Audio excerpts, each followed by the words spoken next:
I will show you how to fix GTA 5 not launching on PC.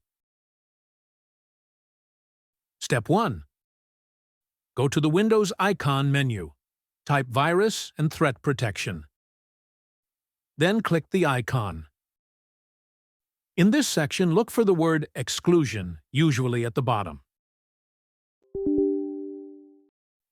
Add an exclusion. Select Folder. Look for the GTA 5 game folder. Then select Folder. Step 2. Go back to the Windows icon menu. Look for Device Manager. Click Display Adapter.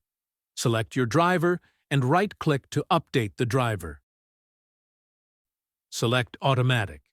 If your driver has been updated later, the writing will be like this.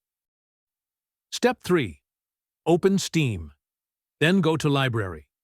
Look for the GTA 5 game. Then right-click.